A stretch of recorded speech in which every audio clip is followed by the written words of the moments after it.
Welcome. How are you guys? Good. How are you? I'm fantastic. It's 11 a.m. here in Florida, and it's about beer drinking time in the UK for you guys, right? Absolutely. 4 p.m. I don't know what time you guys start. But hey, for anybody watching the show right now, this is the Hiring Lens Live. We talk about everything hiring, whether it comes down to hiring, recruiting, retention, training, onboarding, the whole gamut. Typically, it's 4 of us. Christine can't be with us this week, so we are very sad that she can't be with us because she's our caffeine of the show. So hopefully, I can keep us, at a 7. I can't be a 10, but we'll keep it at a 7. But today we want to talk about business development. You'll hear us refer to it as BD a lot because business development is just a long 2 words. So BD, if you hear us say BD, we'll be resetting the room a lot. For those of you who might jump in later, you can watch us on replay. If you have any questions at all, this is a live show, so you can always throw your comments in the chat and we'll bring it up to the screen. If you want to tell us where you're watching from, let us know and we'll bring that to the screen as well.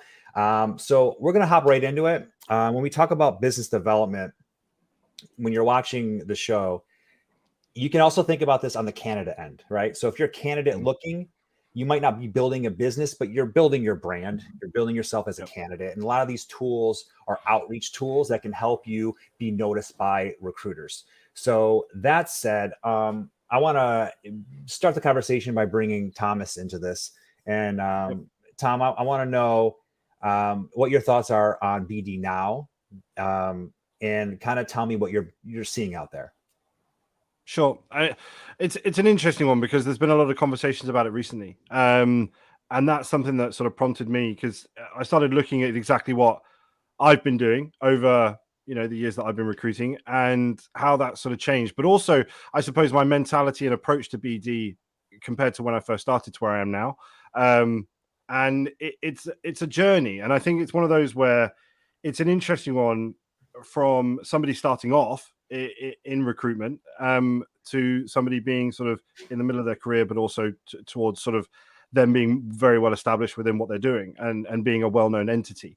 And I think that's what people don't quite understand and remember when they first start in recruitment is business development is not or should not be a necessary evil. It should actually be one of those, in fact, fun things. I mean, Aidan and I, when we used to work together, it was one of those things where you would bounce off each other, especially if you're in that office environment. It would be a challenge. It would be somebody egging you on. It would be, you get that buzz.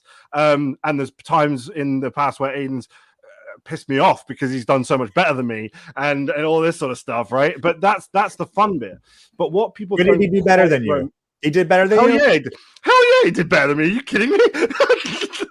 You're being modest. So give me an example, just one quick one that you can recall when you're talking about being competitive with it, that he did better.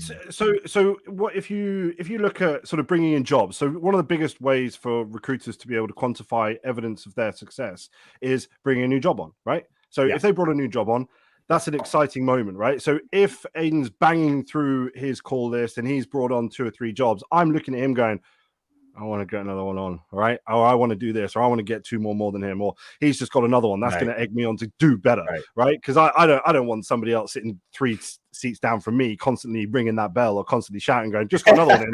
And I'm here sitting on my Larry going, where the hell's mine? Is this the bell you're referring to, right? We all, well, not exactly. A lot of us have the bell for you, though, of those of you watching.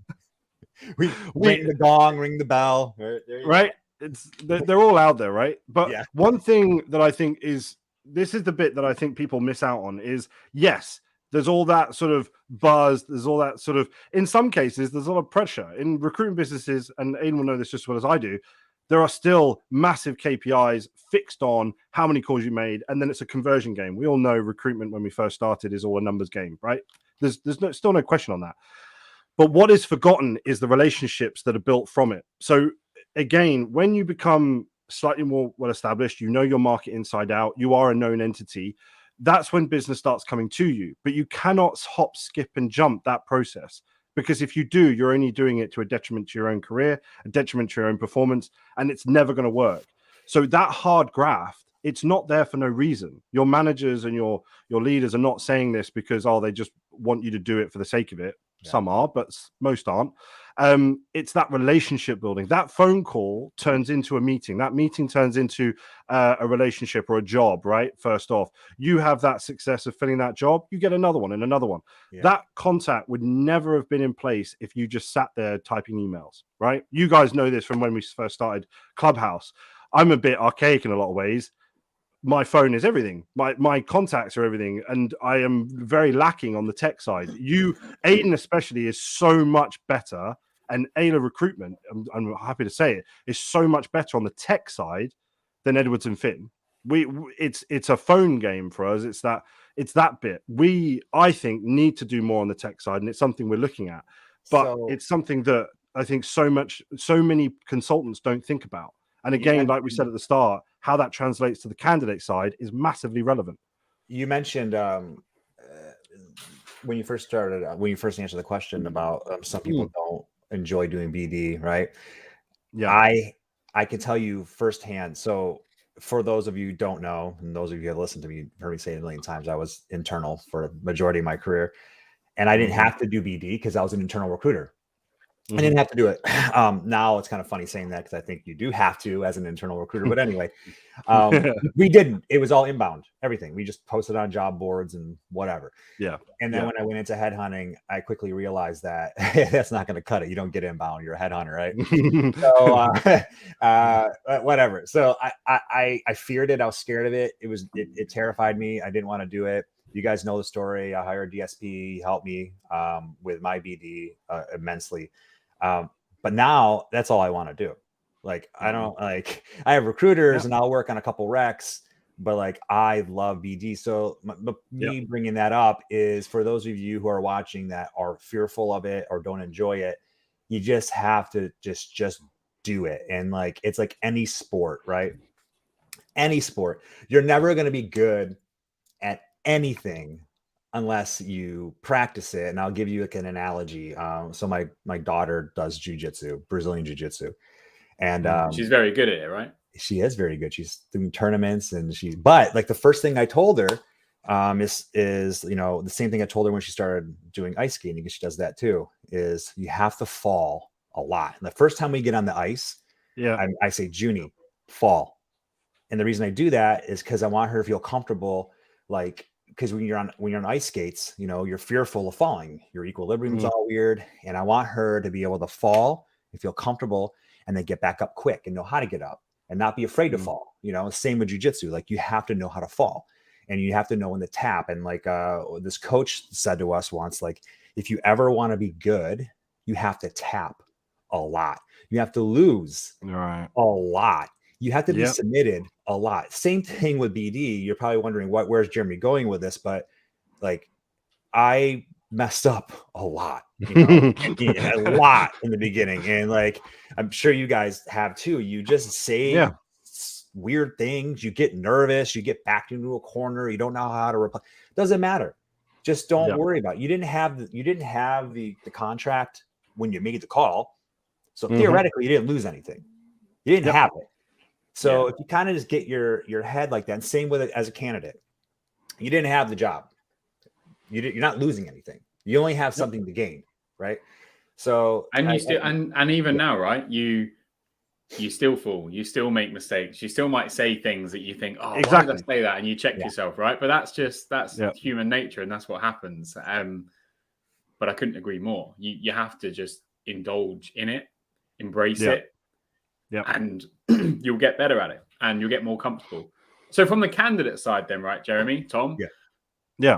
I think, and I know this is all about BD this session, but I'm conscious I want it to, and I know all three of us are, we want this to be seen as something that candidates can take to their job search. And I would say, actually, it's no different to them picking up the phone to a recruiter, introducing themselves, applying for a job, following up, and finding that actually it's not sticking, it's not working, but eventually it will. And be that person that's following up and that's constantly checking in with their favorite or 5 favorite finance recruiters or hospitality recruiters, because being front of mind will help when the right role comes up. And for a new recruiter looking at BD, it's not always about just volume and being front of mind, but being front of mind in a hiring manager's thoughts when they look to hire will help you, and it will support you develop within recruitment and also your job search, right? I have absolutely. I have a question that Gary brought to us, and I'll read it out loud. Are you seeing demand for interim management during your searches? Gary, do you mean like task force or like part-time, seasonal? Is that what you mean, interim management? Am I seeing that during my searches? I have to say, if that's what you are asking, for me personally, I don't, because I'm a contingency headhunter, so I do permanent placement. But I do know that on the hotel side, I'm not sure about the club side as much, but on the hotel side and the resort side, there is a lot of that when they're having hard to fill positions, or something's pretty seasonal. I hope I answered your question. Tom, are you seeing interim on your side? Yeah, I mean, yes, FTCs, but it's only, to be honest with you, it's not something that's massively gone up. I mean, we've got 3 FTCs at the moment, but is that unusual? No. And again, from a management perspective, within my niche, just so you know, Gary, just in case, my FTCs are usually just mid-level to senior level commercial leaders coming in, fixing either a problem or holding things, a bit of a weird term here, but basically holding things down until somebody comes back from either maternity leave or some sort of sickness or something like that. It's not, or it might be a project-based situation where something needs to be done specifically, but I haven't seen any sort of increase in demand. Is there a consistent one? Yeah, I'd probably say so. Okay. Yeah. Okay. My side, so my view of interim is, day rate interims. We have a contract base where we'll pay a day rate, charge rate to our client. I am seeing a change in interim demand. Across finance, there's been a shift in more interim assignments being finalised and signed off. Employer confidence across the UK seems to be up and down each month, to be honest. But I'm seeing a demand for interims increase. So be it any level of finance, management accountants, finance managers, FP&A. So I'm seeing that there is a demand. So I wonder if actually as this year kind of gets towards the latter parts, there might be a shift towards more interim solutions. Yeah, I hope that answers your question, Gary, by the way. So obviously my stance on this was purely from, I suppose, a recruiter's perspective. But if we were going to give, let's say there was certain recruitment practices, right? I'm shooting off the hip here, by the way. So if there were certain recruitment practices that a candidate on the market could adopt, I don't know, if you've got a couple, great. If you've got one and you want all of us to just shoot one out there. But if there was a practice that we recruiters do to develop business, how would that translate to a candidate? Who wants to go first? Pick up the phone. Ha! Yes, like it. Exactly. I agree. Pick up the phone. And I think it's something that I think a lot of candidates are quite nervous about. And I've said this before. A lot of people do still hide behind the apply now button and just hope for the best. And I think anybody that is picking up the phone is always going to be better positioned to be able to get a certain role, not because they're better at it, but just because they put themselves out there. Jeremy, what do you think? So as when we're doing business development, you have to know your pitch, and it's not like I don't have a script at all, but I have like these fundamental points that I'll bring up often on a call that I can go to that make me unique, right? So the fact that I come from internal, that's a point. So I feel I can relate to internal recruiters and HR at a better level than someone who's never worked on that side. I can, because I sat in their seat and I know more about like what goes on in that world, and I can go on, but I have my points. So as a candidate, I feel like a lot of candidates are just hitting the apply button and they're not really reading the JD, and they're not really making themselves look, proposing their value to the company. I feel like the candidates really need to sit down and then write down like their bullet points, like what makes them unique, and then be able to quickly address that in a conversation with a hiring manager, and be able to pitch that in a way where they can show their value and show what makes them different and unique. Does that make sense? Absolutely. Yeah, that does make absolutely sense. And that's not one that people would immediately go to either, I don't think. What's that? That's not one that I think people would immediately go to either. As something to focus on, as we say, picking up the phone, being that sort of a relationship driven person, but actually knowing your own strengths is actually one of those things that people find quite hard. And if there's something on your resume that the hiring manager is going to gig you on, you have to be able to be prepared for that. A lot of times I'll get on the phone with candidates, and if I see some things on the resume, I'll bring it up. Yeah. And the hardest one is like the job hoppy stuff. And I'll bring it up and I'll say, look, I don't want to harp on this, but like, if I'm asking you this, you better believe the hiring managers are asking you this. And they probably won't even ask you this, probably just going to throw your resume away. So you need to be prepared right away to answer that. In fact, bring it up before they do, you know, and address it in a way where they won't have to worry about it. Like, you know, like if I don't know, you have to take some time off to take care of your mother, you go, hey, and you can bring it up on the conversation. I know what you're thinking. You probably see a couple blips on my resume. I want to assure you, I'm not a job hopper. This happened, blah, blah, blah, blah, blah. You do it right away. You get it out of the way. And then from there, if the conversation's going, that you've already eased the mind. You don't want the recruiter or the hiring manager like sitting on that for half an hour and then bring it at the end. You want to just get it out of the way in the beginning and then have a good interview. And it should only then get better, right? You kind of address, it should only get better. You address the elephant in the room, talk about it immediately. You then get the recruiter, the hiring manager on side, and all of a sudden, the conversation should be getting better because everyone's more interested, more engaged. So I mentioned like pick up the phone just because, like, ironically, that is the number one way that we should like be communicating and building relationships, right? Because as Tom says, you start with a conversation, it might then become a meeting, and you build relationships that way.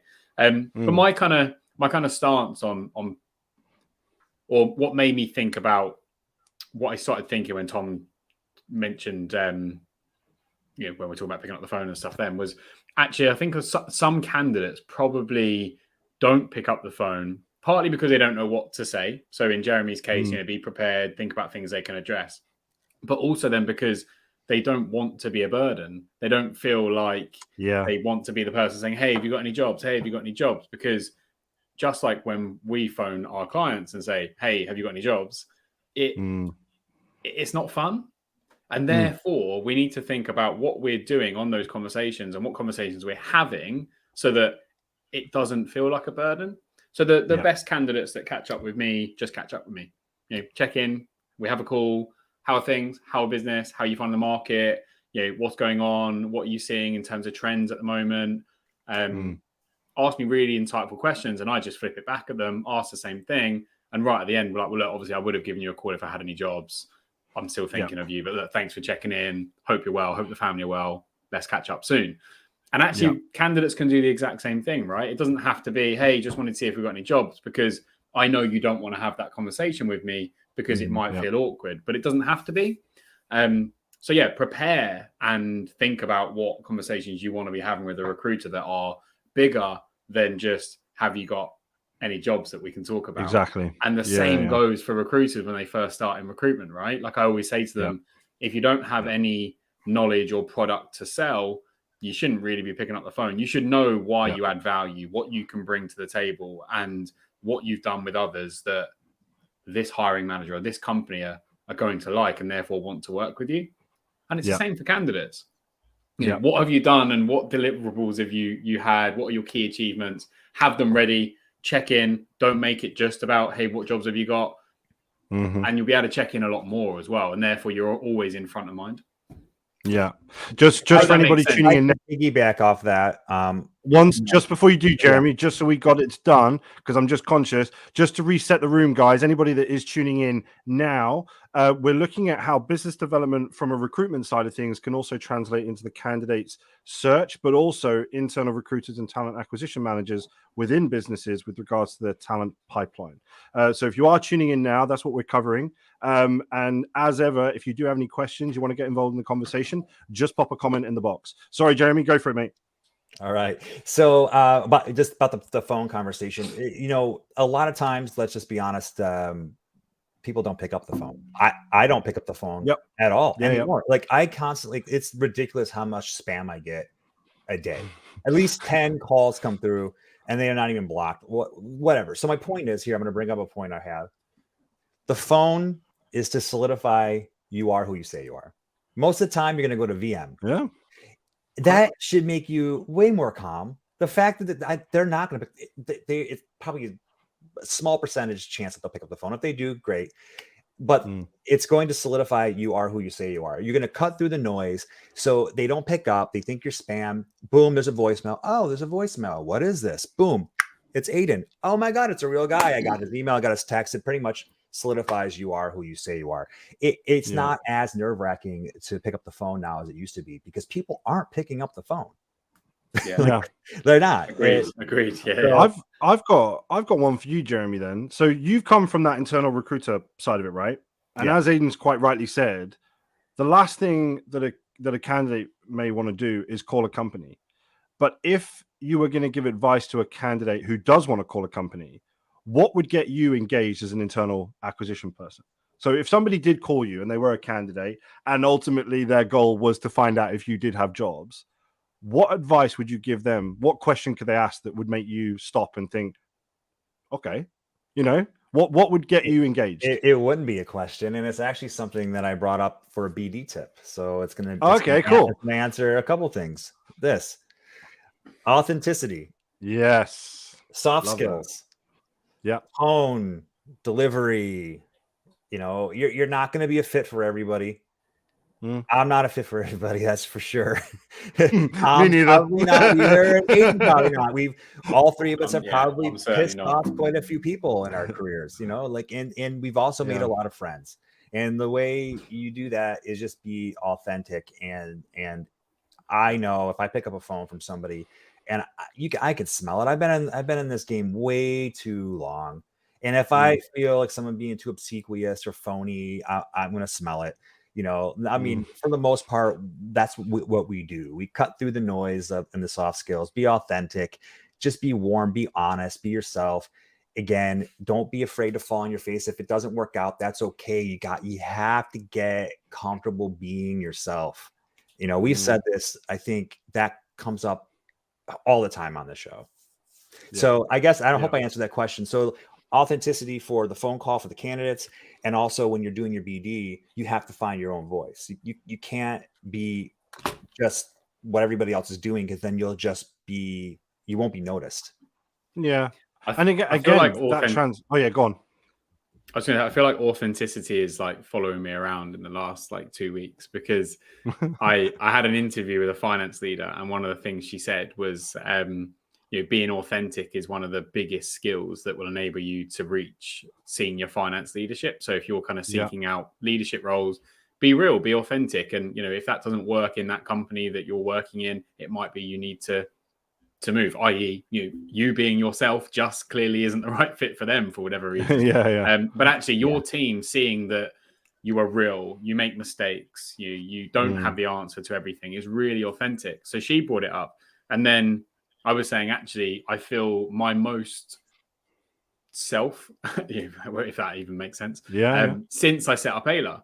And it's because I'm being true to myself. I'm authentic. I'm just me. And if people don't like it, then, it's a shame. But I'm making, as Jeremy says, more friends than I am enemies, right? And I'm seeing success in just being me. And it's the same with candidates. Yeah, I had a very wait. Can I say something? Go on. Go on. I know why. I really believe I know why authenticity is more than ever becoming what it is, right? And we're talking about it. Give it to us, man. Give it to us. What's that? Give it to us. Well, because think about it, like everybody, it's very hard to do that and get out of your comfort zone. We're hiding behind our computers. We're AI. I mean, boom, it's here. It's not going away. You're gonna either have to do it or you're screwed. It's not going away. So you have a choice. You ride the train like I am, and I will, or you just are gonna get left in the dust. It's not going away. And then you got automation, and you have all your social media. I mean, and it's all a facade. It's not real. So we're humans. We're blood, skin, bones. We are what we are. We're sentient beings. So we naturally, as animals, right? I think when we see, oh, that person's real, that we're bonding to it. So I hope that makes sense. I'm kind of going like little space agey here, I guess, but like I believe there's a huge value to being authentic because you're cutting through the noise. That's why that VM on the phone, even though they don't pick up, they're hearing, oh, it's a real person. Like sometimes I get texts, I'm like, this isn't even a real text. This is a freaking bot, So yeah. So we've had sorry to cut you there, Jeremy. I completely agree and I get it. We've had a comment, if you want to bring it up. I don't know who it is because it's private, I think, or I'm not connected with them. But it says authenticity is also perceived differently from a recruiter perspective. I'd love for you to just elaborate on that in terms of what you mean. I'm interested. Yeah, elaborate on that, LinkedIn user. It doesn't say in fact, elaborate. I definitely want to hear what you're saying. Authenticity is perceived differently from a recruiter perspective. Do you mean, because of course we're all going to perceive anybody differently. It's subjective, right? We're all like, when it comes to like how I hear somebody, of course I'm going to think about them differently. It's just a matter of what's a match. Is that what you're meaning? Like, So our point was much more about you being authentic to yourself. As you say, don't authenticity. Worry about whether we've... I think it's one of those where as long as you are true to yourself, then the truth will out, if you like. And whether the relationship between you and the line manager or a recruiter oh, okay. So Jeremy, you know. Okay, Othman. Okay, well, Othman, please, elaborate, because if you mean that it's perceived differently from a recruiter's perspective, I mean, everybody's going to have, it's subjective. We're all going to have our own opinions in the way we perceive a candidate. And like I said earlier, if you didn't catch it, it's not always going to work. You will fail sometimes, but that's okay because you're practicing, and as long as you stick to your guns and you're confident in your strengths, you will ultimately succeed. And then for recruiters, right? Like that's the thing. I'm not saying you need to be authentic, so do it this way, or say this, or come across in this way because that's authentic. I'm saying, look, these are the tools we're giving you to be a successful recruiter. This is what we stand for. This is our values, our morals, and this is how you can sell Aila and so on and so forth, and sell yourself. Now just go and do it. Be yourself. Like, talk about things you want to talk about and go about it how you feel comfortable, but here are the tools to do it. So from a candidate's perspective, just don't feel like you need to be something you're not when you're chasing a job or trying to talk to a recruiter about building a relationship or a job that they've got. Yourself is going to be the reason why you get into a role or not, right? So absolutely. I think we all agree on that. Yeah, absolutely. I think it's one of those where there was a point that I was going to say earlier, which was a big thing is consistency as well. So for a recruiter, consistency, in my opinion, is one of the biggest pillars of success, because if you're not consistent with what you do, whether that be within your performance metrics, whatever they are considered and relative to your own company and your own role, but also out in your brand presence perspective. So consistency is absolutely key. If you're continuously someone that's putting something out there and then you disappear for a couple of weeks and then, you're back out there, your consistency of content, your consistency of personal branding is non-existent, and there's nothing for somebody to buy into.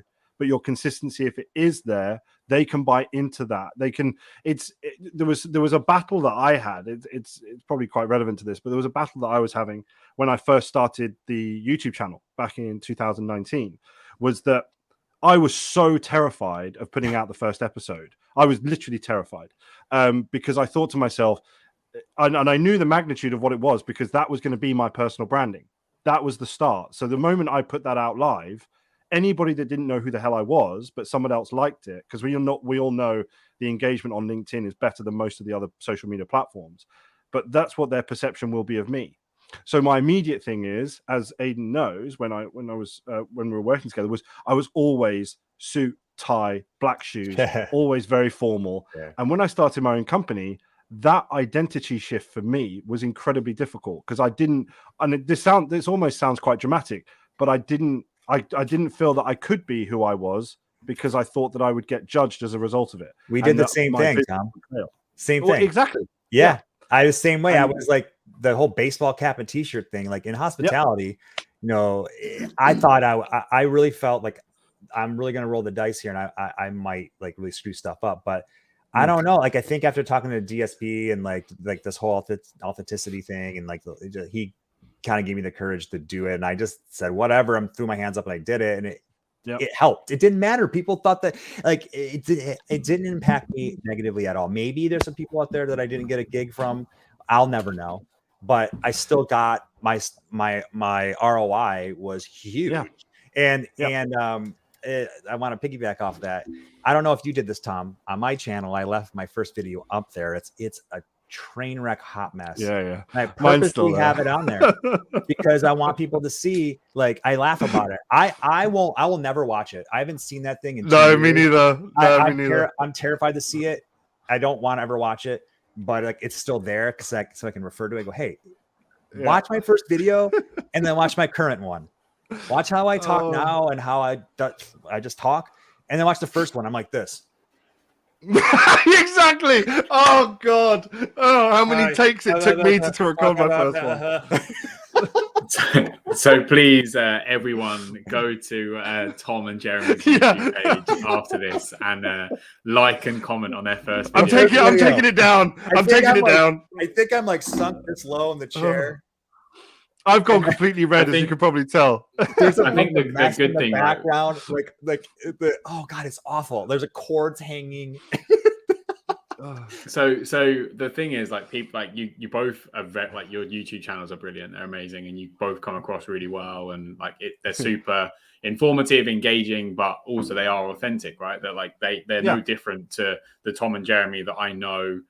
Well, whether we're doing this or whether we're not live, right? And we're just chatting. And we're just chatting behind the camera. So it's you, and that's what works, and it's great. But it wasn't like that, and you had to get comfortable over a period of time. So it might be that actually, again, as a candidate, you're not feeling overly comfortable with either being authentic or just kind of relaxing slightly within your job search or your communication with recruiters or hiring managers, but do it, because they will see who you really are, and that's when you'll really build a relationship. Someone pretty much agrees with what we're saying. Yeah, it's a good point. We got buried with proper professional etiquette. I mean, it's definitely in our industry that we lost I guess the confidence to show our true selves. Yes. On the back of that, not to contradict the point, and I very much do believe it, but I also believe, I think I know what you're going to say. I also believe that there is a certain etiquette that does you very well in business as well. I think there's an essence of knowing your surroundings, knowing how to deal in certain situations. I think with people that maybe haven't gone down that route, again, they will suffer because of that. Because I think knowing, being your true self, if we're going to put it like that, use that phraseology, absolutely.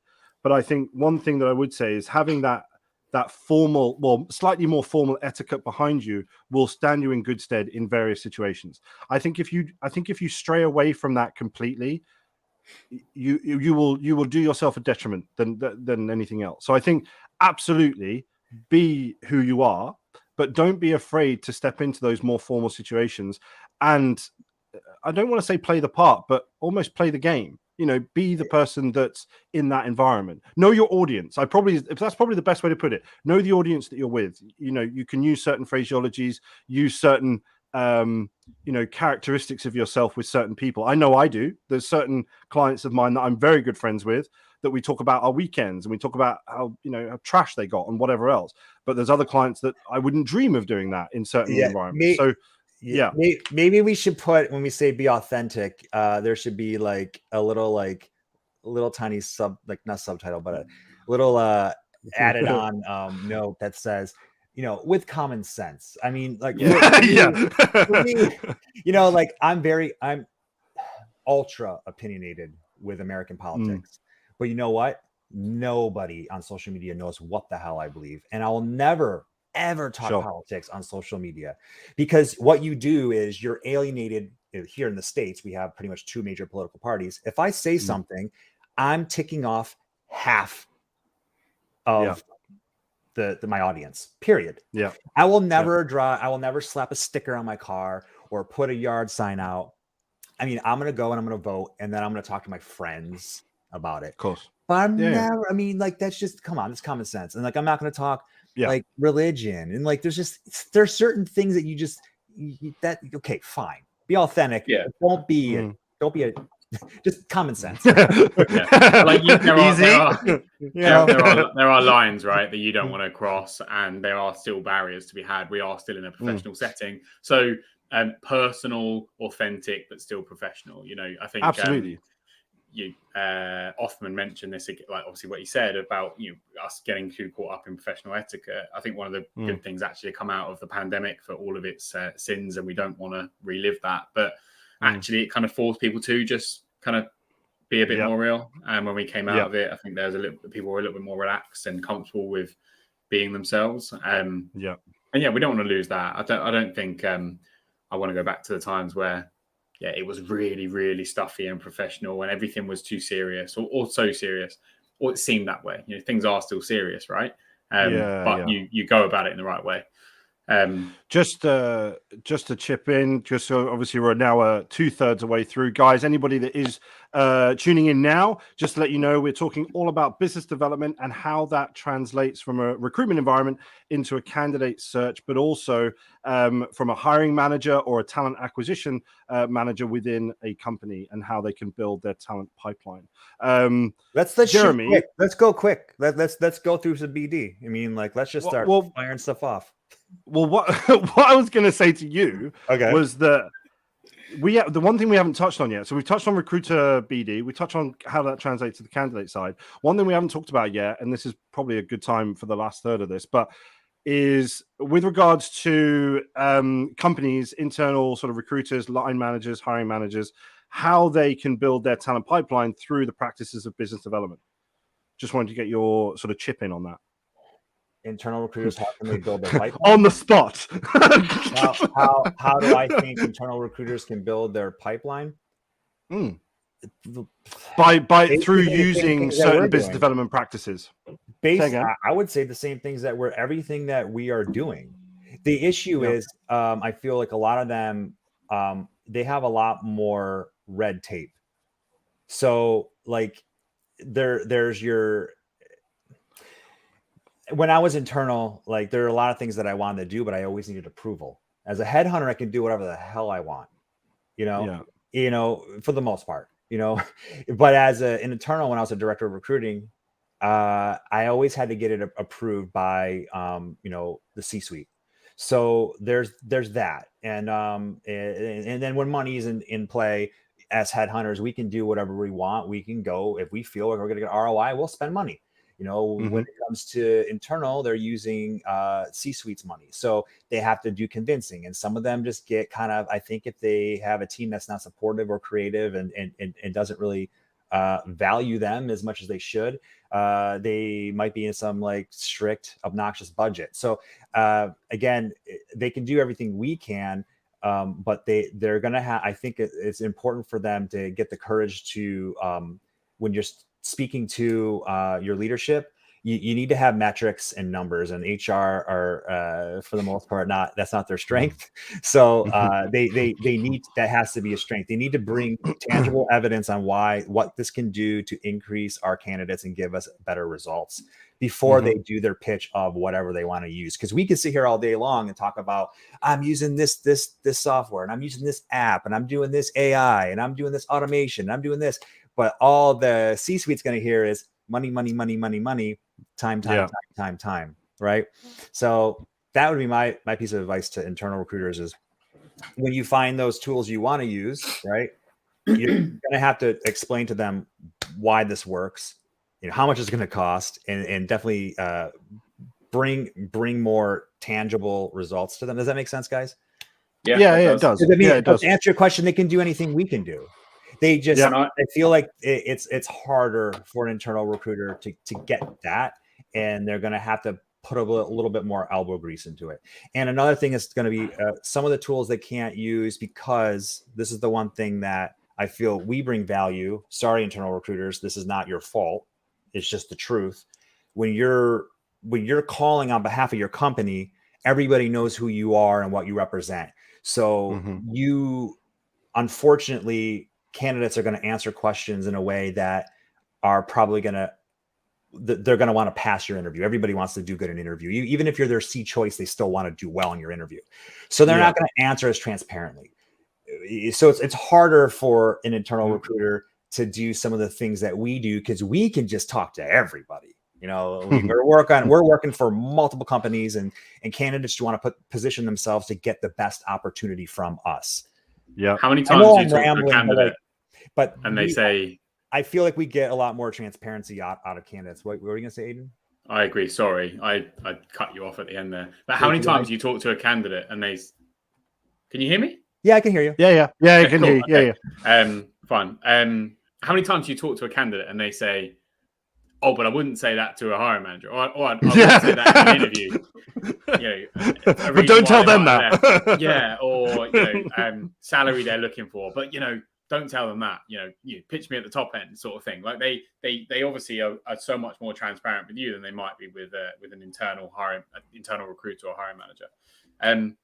If I know you didn't ask me, but I'm going to give you my opinion because that's what we do on the show. But if I was an internal recruiter, I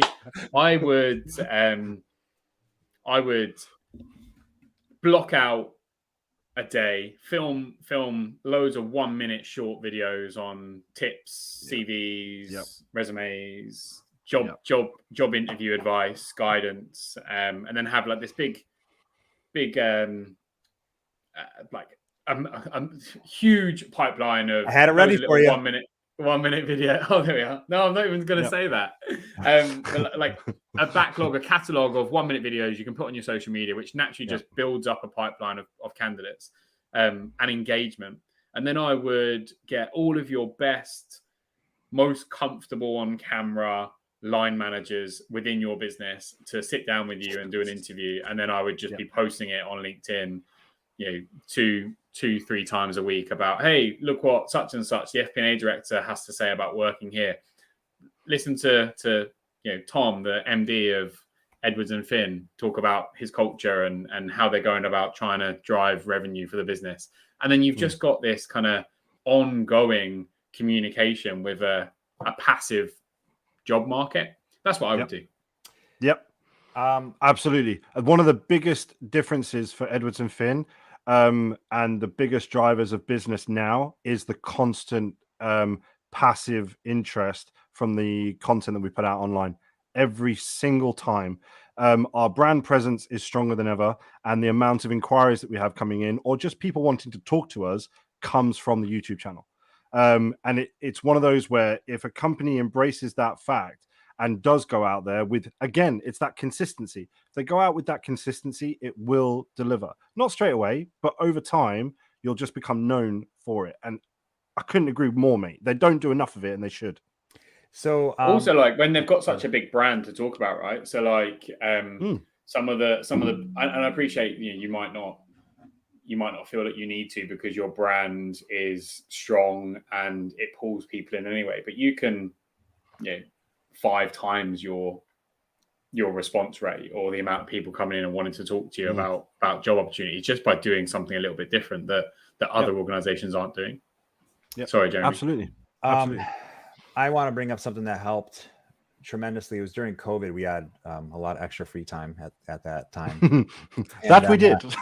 And this is when I was already doing decent in BD prior, but then I had to change my game up a lot. And I've always hated scripts, hated it. Even as a recruiter, when I was trained, I loathed reading scripts. Yeah. I'm really good at just reading the room and chatting, but that's not smart. You need to have like a backbone.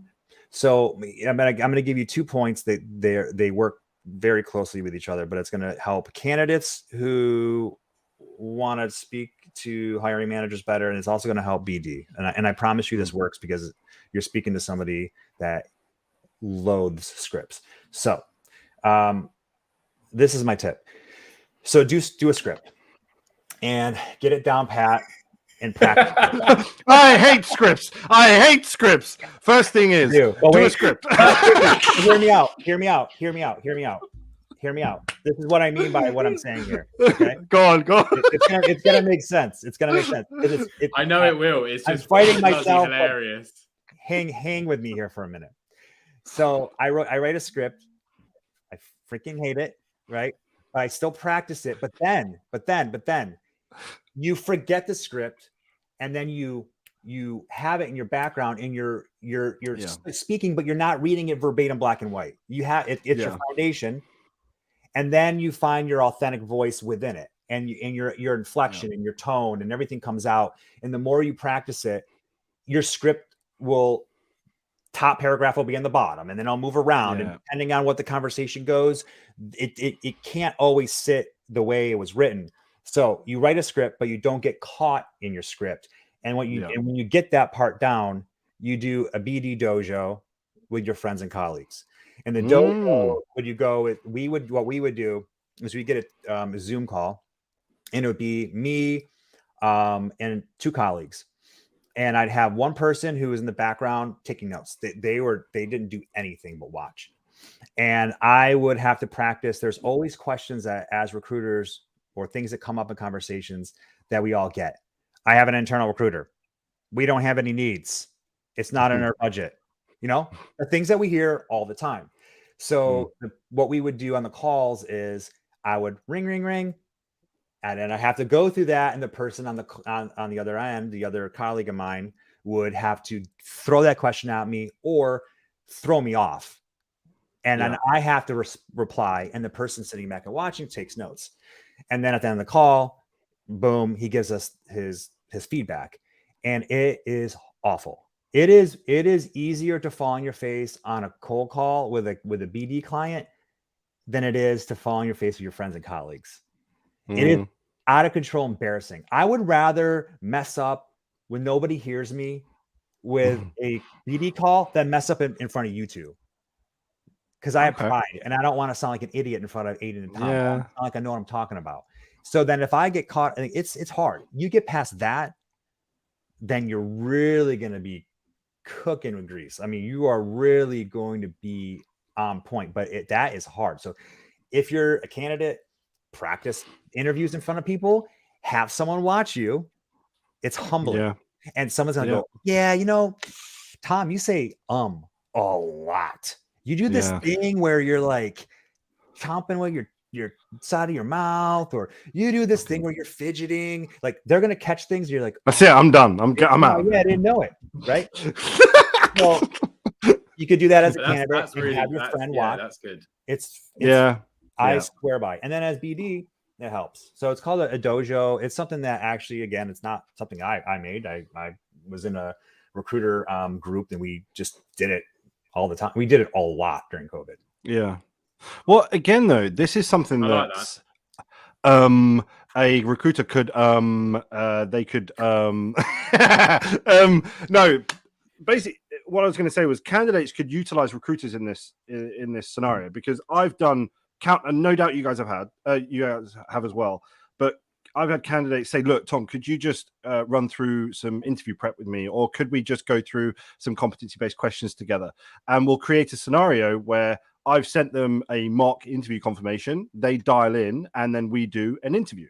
Couldn't they do that? Couldn't they do a dojo with a trusted recruiter that they know that will feed back authentically? Because again, if you do it with friends and family, how often is it that your friends and family, even though you said, be honest, tell me exactly how you feel, just because they love you and they care about you, they don't want you to feel alienated or And you have to you have to choose your audience well. Like, luckily, the guys that I did it with and gals we were all recruiters. Yeah. So like we have no problem bashing each other and being honest. Like, most of us are A personalities. So like, but sure. I see your point as a candidate. That's a valid point. Like, there's people that, yes, I agree. That's a good point to bring up. If you're a candidate, I would bring in a recruiter. Yeah. Yeah. I'd say to anybody that's a candidate that's thinking about how to come across or how to, well, not even just conduct an interview. That's an obvious one, but how to go about your first contact with them. Absolutely. Dive into the people that you trust in recruitment. If you don't have a trusted recruiter, start, as Aidan said quite rightly, start picking up the phone. I think you could utilize recruitment consultants so much more than people think. We're there to help. We need to make sure that we're open to it as well. Sorry, I know. Exactly. Absolutely. As an industry, we need to do more to help candidates. Yeah. Time is money, but like, I have no problem if someone asks me to do it and I can't do it. I would still guide them on how to make it happen. Like, I'd say, hey, look, I personally don't have time to train you right now. I just don't, but I still want you to be successful. So let's talk about this. Let me think about who do you know? Let's figure this out together. And I would help guide you if I didn't have time. So like, not all at the end of the day as well. Yeah. At the end of the day as well, from a strategic perspective, because again, in recruitment, in any sales role, anything that we do, I believe enhances things from a strategic and commercial perspective. So if you're putting in that time with somebody, they are 100% more likely to recommend you to someone else. They are 100% recommending you to their current employer or next employer to use you as a recruiter because of that experience. No, there is no downside. Yes, that you may, don't get me wrong, as you say, time is money. Yes, you might lose half an hour of your day, but what you could potentially get back would be tenfold from that half an hour of your time. Absolutely. And if you managed it correctly, so again, I'm not saying dedicate half your day in half an hour slots to people, but if you did it consistently, again, with candidates that were looking for genuine help, and you knew that you were able to impart that, there's absolutely no reason why you wouldn't. And I'd say that to any recruiter is, you invest in them, it will come back. It really will. And it has for me. A prime example of it was my candidate on the market series. I spent an hour with people and I was promoting them to get a job, and I was telling employers, contact them directly. I'm not looking for a fee. We're not looking for anything. You just contact them directly. And they had an opportunity to express themselves, tell the people what their experience was like in the market, how difficult it was, but also how to shout about their skill set. And they were, excuse my French to anybody watching, but they were shitting themselves before they came on the camera. Absolutely they were, because they were not used to somebody saying, do you want to get in front of a camera and put it out to the bloody world? But it was one of those where you put that time in, and that came back on 2 occasions and another one that kind of came back. But either way, it's one of those where it will help you in the long run. And just be a good person. Like, not everything needs to be for money. Just be a good bloody person. If you can help someone, just help them, for crying out loud. You know? So to reset the room, we do have about 7 minutes left. We have 7 minutes left, but you guys are going to love this. Watch this. I'm going to recap this, and it's going to be beautiful. Just hang tight. All right. So we're talking business development for candidates and for recruiters. And I'm going to go over what we covered.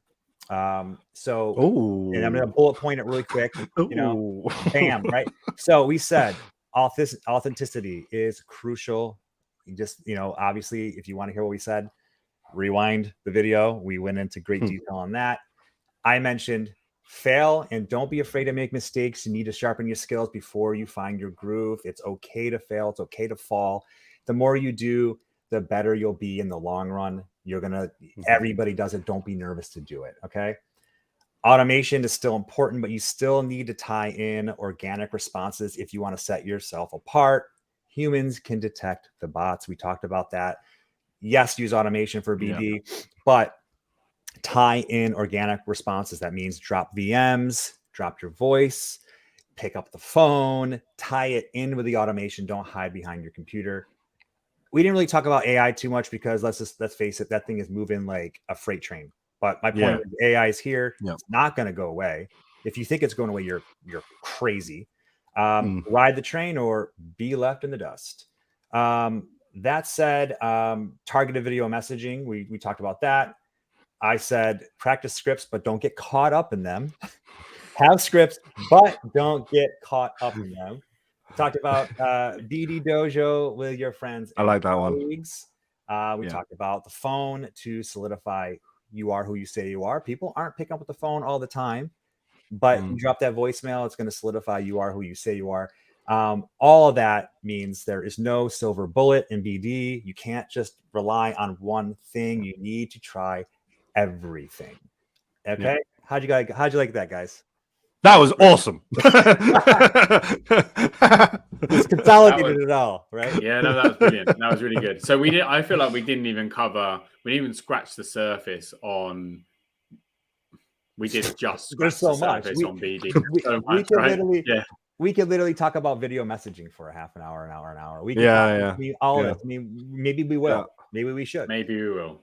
It's what I'd ask anybody actually that's watching now or watching on YouTube at a later date, if there's something that you would love us to talk about, put it in the comments. I think that would be a really cool idea. So if you've been watching us for a little while or you're just tuning in now, we talk all things hiring, whether that be from a recruiting perspective, candidate perspective, hiring manager perspective, and we don't mince our words. So if you want us to talk about something or touch on a subject, just pop it in the comments or drop any of us a message, and we will put it down on the roster for the next one, or we'll plan it properly and we'll put it in to what we're discussing. But yeah, so again, it is an interactive session and we would love your input. So if you do have anything, drop it in the comments. Thank you. I feel like this was a very fun show. I appreciate it was good. Answer. It was, for those of you who are watching, I was very unprepared, but when we get into the conversation, it's like, you know what? We do this all day. It's easy to talk about this. This is what we do. That's it. I don't know if there's anything you guys want to, any closing thoughts you guys want to say before you wrap it up?